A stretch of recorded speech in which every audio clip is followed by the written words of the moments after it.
the battle to them. Siemano gracze Rise of Kingdoms. Słuchajcie, mieliśmy nowy feedback, o nim dzisiaj sobie porozmawiamy i omówimy sobie parę ciekawych rzeczy, które na tym feedbacku było. Nie będę wam tutaj spoilerował jakby tak tym Discordem, bo to oni tam mają troszeczkę inaczej już teraz te feedbacki pokazywane, robią sobie jakby na takiej zasadzie forum. Ja po prostu wam przeczytam tutaj, co bezpośrednio jakby tak powiedzieć miałem. Wziąłem sobie to, oczywiście wziąłem i przetłumaczyłem tutaj. Tylko dajcie chwilkę, bo jestem w trakcie jeszcze robienia fortów. Chcę zejść ze swojego AP i tutaj te forciki do końca. Żeby zejść z tego AP, które sobie wziąłem. Mam to i już nie będę tutaj przejmował.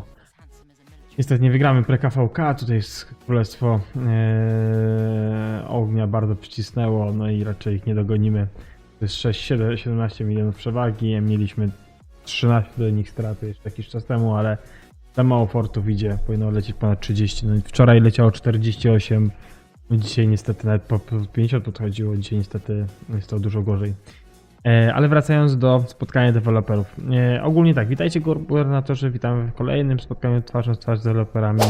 W tym spotkaniu twarzą w twarz z deweloperami przyjrzymy się niektórym najgorętszym dyskutowanym kwestiom, które były podczas ostatniego spotkania w Wietnamie. Dziękuję wszystkim, którzy z nami się skontaktowali. Tu oczywiście chodziło o pytania, jakie tam dostawali. I pierwsze pytanie było, jakie są przyszłe plany, którym zespół ROG może się z nami dzisiaj podzielić. Obecnie pracuję nad wprowadzeniem nowej funkcji przełączenia formacji, skróceniem okresu bezczynności między stronami KVK i wydaniem nowego trybu bitwy wieloosobowej na dużą skalę. No i teraz tak, o bitwie wieloosobowej już wiemy wcześniej, bo oglądaliście mój filmik dotyczący nowej aktualizacji, która będzie 10 lutego, więc tam jest troszeczkę opisane co i jak. I wiemy, że będzie nowe KVK. Jeżeli chodzi o wprowadzenie funkcji przełączenia formacji, to tutaj jestem ciekaw, o co tak do końca, nie wiem, chodzi może jakieś płynne przerzucanie informacji na dowódcę, nie wiem. Skrócenie okresu bezczynności między sezonami, no kurde, ten sezon oczywiście fakt, fajnie by było, gdybyśmy walczyli częściej, no ale zregenerować też trzeba konto, no chyba że pracują na tym, żeby jeszcze więcej hajsu można było wydawać, no zobaczymy. Aktualizacje dotyczące uzbrojenia również znajdują się w naszej agendzie, czyli chcą aktualizować jeszcze uzbrojenia. Pytanie, czy chcą zaktualizować coś nowego, czy chcą zrobić coś jeszcze innego, nie wiem. A, tu już nie wyślę, bo 9 minut. Więc no zobaczymy. Przypuszczam, że tu bardziej chodzi o to, że chcą coś tam może nowego dodać lub też, nie wiem, powiększyć kulty, nie wiem. Niektórzy gracze wspominali, że uzbrojenie uzyskane z pakietów nie zapewnia żadnych ulepszeń mocy. Aby temu zaradzić, podamy nową funkcję podobnych do transmutacji i kłucia dla uzbrojenia. O!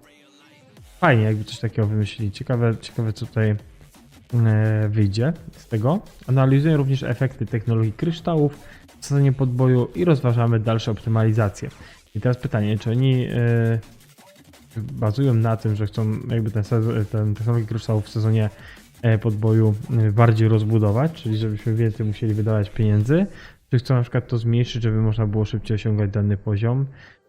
Ciekawe to jest, bo przeważnie jak ja tam rozmawiałem z nim na temat technologii KVK, to tyczyło się to, że ja proponowałem właśnie, żeby jak już ktoś zainwestuje, to żeby miał te 2-3 KVK tą technologię, ale wiadomo jest dużo, chodzi od razu dużo takich innych mankamentów, że na przykład co jeżeli ja na przykład mam tam do tego gościa, jakby tak powiedzieć, troszeczkę jakby tak, czy ktoś migruje, on to będzie miał, albo coś, będzie to nie fair co do innych królestw. Więc to było dobre pytanie i uważam, że warto na tym się zastanowić. Chociaż dlatego automatycznie moja ta propozycja od razu upada, no bo 2-3 KVK, potem nie może, no musiał być to jakiś, byśmy myśleli jakiś taki reset, że jak ktoś migruje, to po prostu już to też traci. Po prostu to też może zachęcać ludzi, że chcą, dłużej będą siedzieć na królestwie, a nie odchodzi, tak wiecie. Bo tak im się chce i koniec nara, nie? Wiecie o co chodzi. Więc, ale to jest taka moja luźna propozycja, mam nadzieję, że coś wymyślą, coś takiego fajnego dla nas wszystkich i nie będzie trzeba więcej wydawać w tej technologii KVK. Czy są jakieś plany dotyczące połączenia wielu królestw? To jest ciekawe, bo o tym się dość często mówiło. Wraz z rozwojem gry rośnie różnica w liczbie aktywnych graczy pomiędzy królestwami. Niektóre królestwa mają trudność ze zorganizowaniem wystarczającej liczby graczy do udziału w Arce Ozyrysa, KVK i innych rozgrywkach. Podczas ostatnich spotkań offline ankiety w grze wielu gubernatorów wyraziła chęć połączenia serwerów. My również uważamy, że połączenie serwerów może w pewnym stopniu załagodzić ten problem, jednak biorąc pod uwagę wyjątkowe środowisko społeczne ROK, to wszelkie stara, aby unikalne łączenie serwerów poprzez obowiązywane przepisane graczy przez system.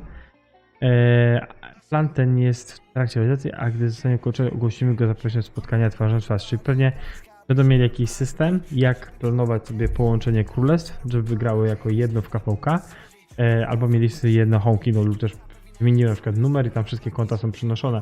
Ale to też trzeba było z głową, to naprawdę, to wtedy mi się zdaje, że też król mi się zdaje, że powinien wybrać te konta, które chciałby tutaj sobie dodać. I na przykład powiedzmy, nie wiem, mam 30-40 aktywnych kont i przenoszę, każdy tam przenosi te aktywne konta, no i automatycznie tworzy się takie KD pod jakimś jednym numerem, które też niweluje tych deadwinków i to też może dużo pomagać, to może być też duży boost dla innych w dobieraniu, więc mi się zdaje, że to jest fajna opcja, ale musi być na pewno dopracowana, na pewno lepiej niż to, co doprowadzili, jeżeli chodzi o KVK i dobieranie w KVK. To na pewno. Kolejne pytanie, jakie strategie są stosowane, aby zachęcić więcej graczy do powrotu roku? Ulepszamy bonusy dla prowadzących graczy, zajmujemy się kwestiami poruszanymi w społeczności, wprowadzamy funkcję automatycznej wymiany legend dowódców i automatycznego uzupełnienia strony paszportowej. Staramy się zapewnić lepsze wrażenie z gry powracającym graczom. Ponadto regularnie publikujemy specjalne wydarzenia, które zachęcają graczy do zaprezentowania swoich sojuszników z powrotem, do zaproszenia swoich byłych sojuszników z powrotem. Ogólnie powiem wam tak, jak na początku tam przeglądałem moje stare konta lub też te nowe, fakt to się rozwinęło na duży plus, jeżeli chodzi o przygotowanie dla nowych graczy, ale też muszę powiedzieć jeszcze jedną bardzo ważną rzecz.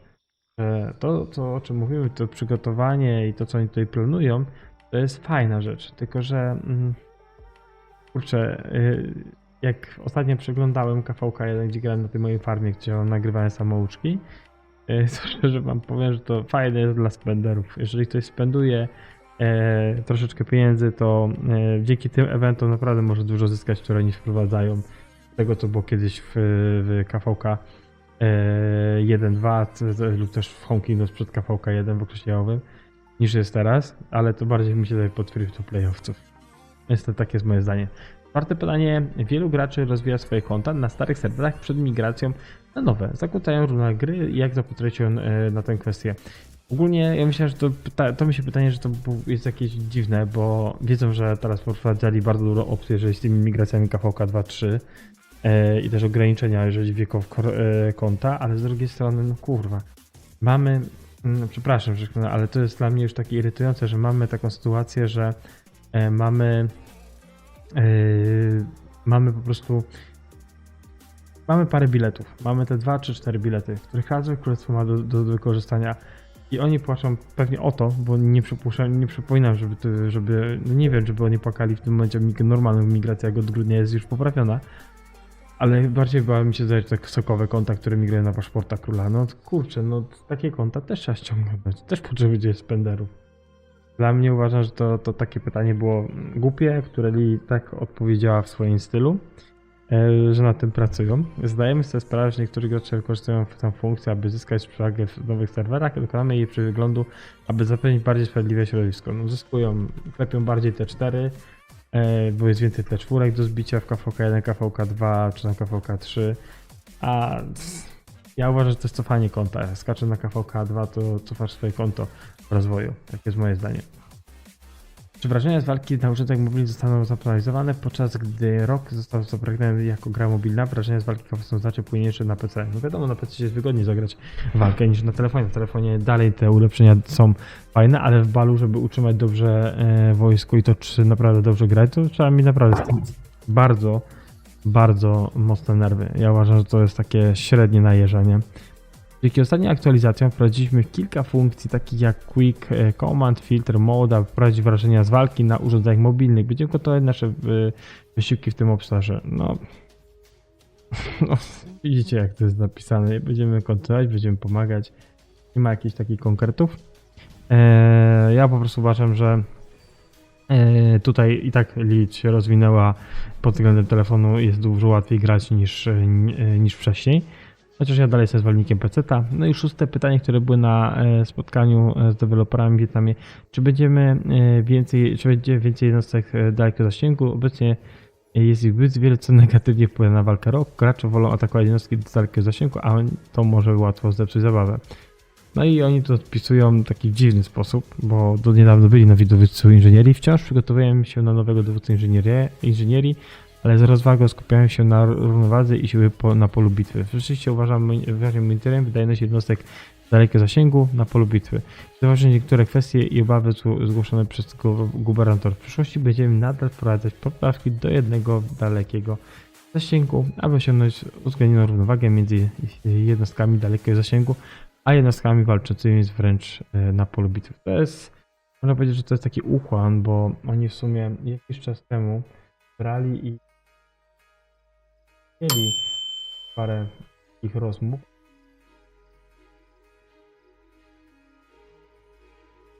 Dobrze, mieli takie sytuacje, że ludzie właśnie też mówili, że inżynieria jest za OP i tak dalej.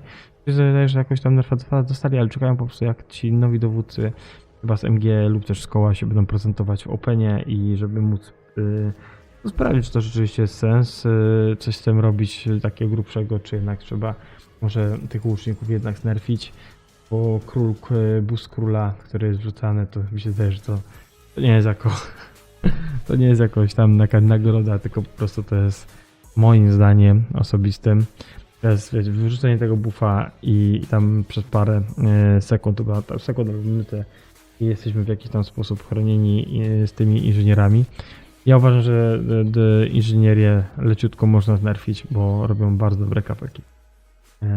Nawet jeżeli to zainwestowali, nie? Ale no, robią bardzo dobre kapeki, nie robiąc nic, bo biją tylko z tyłu balu, nie? A ty tankujesz to wszystko. No to jest taki trochę minusik, o którym dużo graczy mi mówi, którzy nie są inżynierami. No i co? Tyle z tego Q&A, jeżeli chodzi o spotkanie deweloperów, które były w Wietnamie, przepraszam. Oni tutaj wszystko tak ładnie przedstawili, opisali pytania. Proszę, że wybrali jedne z takich najprostszych pytań, jakichś trudnych. No i dlatego to tak wyglądało bardzo fajnie. Dzięki wielkie, że w ogóle jesteście, że wspieracie kanał. Dzięki wielkie, że to cały czas pchamy do przodu. Jak widzicie, od niedawna współpracuję The King's Codex, czyli z Discordem i z Facebookiem.